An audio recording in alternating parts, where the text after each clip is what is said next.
la ciudadanía debe ser consciente y vigilante a partir de la fecha de todos los procesos y acciones que tome quien ejerce el gobierno, pero haciendo el esfuerzo supremo de mantener un estadio calmado. Porque si hay exabruptos y si hay manifestaciones violentas, no se puede exigir que haya una complacencia del otro lado.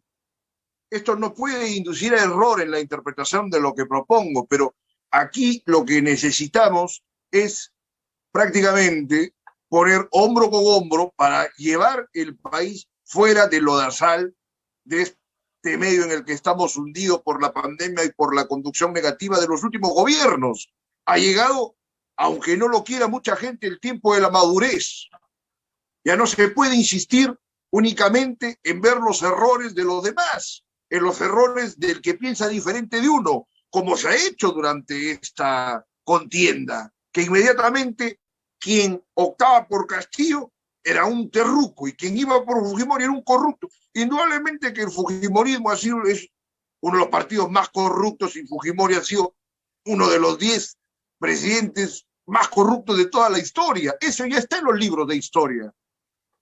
Ahora, yo que he escrito mucho en contra del fujimorismo y en contra de Keiko, sin embargo, mantengo que siempre pude distanciarme del antifujimorista promedio. Porque ¿qué ha propuesto el antifujimorismo en 20 años? Salvo no a Keiko. No ha propuesto nada. Entonces es comprensible que si en 20 años no han producido un cuadro, una literatura, un programa, algo que sea más interesante que el simple hecho de negarse a un apellido, con todas las implicancias que puede tener el apellido, pero no se ha hecho más. Entonces eso no es pensar pues en nada.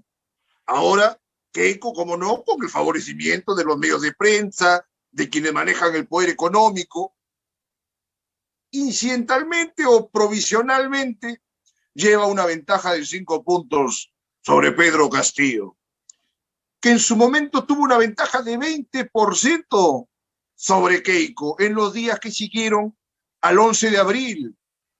Cualquiera, digamos, en su sano juicio dice, luego de lo que ha pasado con el fujimorismo, Keiko en 11, con 10 años en contienda, etcétera, 3 segundas vueltas, no ha mostrado nada sustancial, importante, que lo haga ver que es un estadista, que ha estado estudiando, que ha progresado en su entendimiento de la política, en su entendimiento del país. Inclusive ahora mismo uno podría hasta temer entrevistar al próximo presidente y preguntarle qué cosa entiende por el Perú. Probablemente den respuestas muy deficientes a ambos, pero el tema es que ya se ha demostrado el fracaso absoluto de un antifujimorismo ciego que no llegó a proponer absolutamente nada. Ahora, la ingenuidad de quienes también han apoyado a Castillo pensando que se tiene que dar una gran transformación social es de no acabarse. Y como no, también la malicia de personajes que entienden más de política, generalmente que son marxistas, y que han hallado en Castillo el camino para hacer, por supuesto, eso no se puede negar, el camino hacia una revolución. No inmediatamente, pero era como para iniciarla. Ningún marxista podría desmentir lo que estoy diciendo. Ahora, ¿qué es lo que corresponde? Hallar un entendimiento político.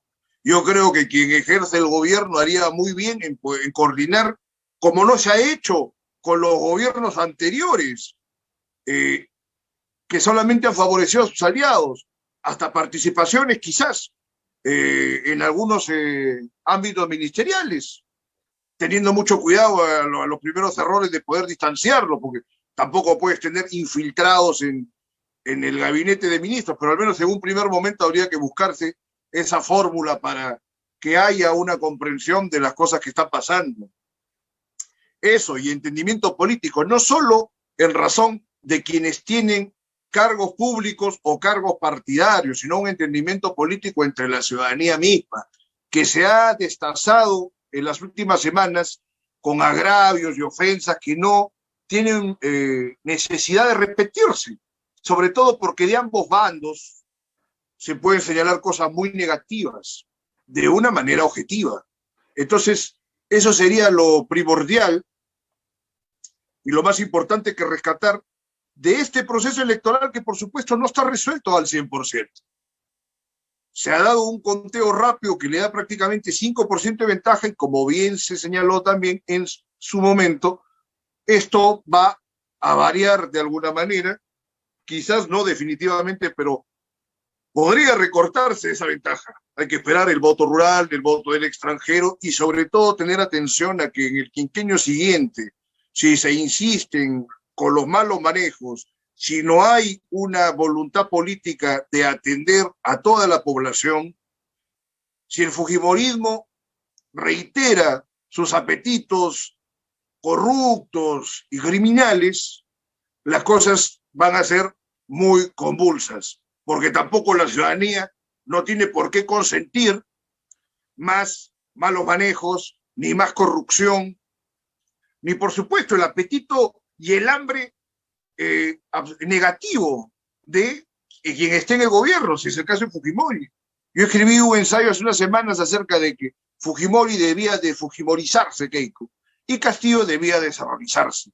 Por lo pronto, dado que Keiko está provisionalmente como ganadora de este proceso electoral, de modo provisional, reitero, debería apuntar a convocar inclusive otro equipo técnico, porque su equipo técnico tampoco es que haya sido brillante en el curso del debate que se dio hace 2 semanas.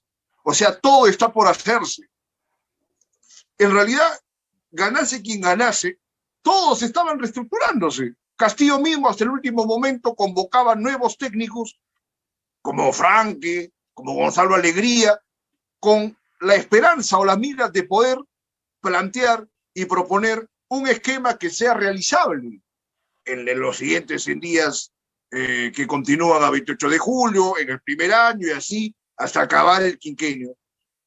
Los dos partidos han adolecido de esos fallos técnicos. O sea que ahora mismo, si Keiko mantiene esta ventaja, tiene que reestructurar también su plan de gobierno, ser mucho más honesta respecto de las medidas que puede realizar, no como lo que presenté en el debate, que inclusive en el día siguiente tuvo que desdecirse, por ejemplo, del bono que iba a dar a todos los deudos de los fallecidos durante la pandemia, aunque eso más o menos sirvió para que Sagasti de una vez, digamos, autenticase el número de víctimas, que aún así todavía no es definitivo, ¿no? Y que rozaba los 200.000 fallecidos, 288.000.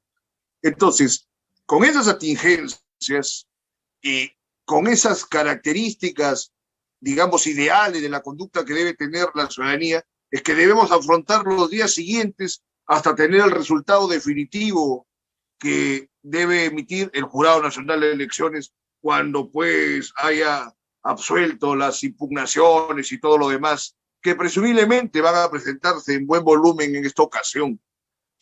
Así que eso es todo por hoy.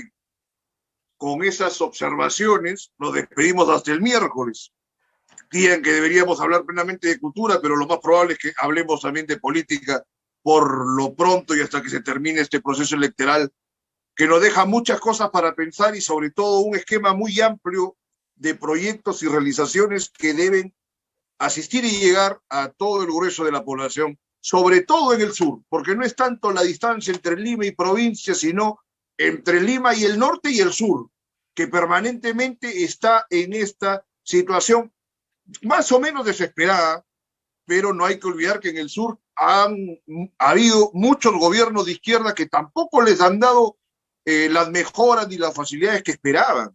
Entonces no pasa simplemente por un tinte político la reforma y la transformación de este estado de cosas, sino por una conducción gubernamental lúcida en la medida de lo idóneo que fuera conducida por auténticos estadistas. Así que eso ha sido todo por hoy. Nos despedimos hasta el miércoles en Libertad Bajo.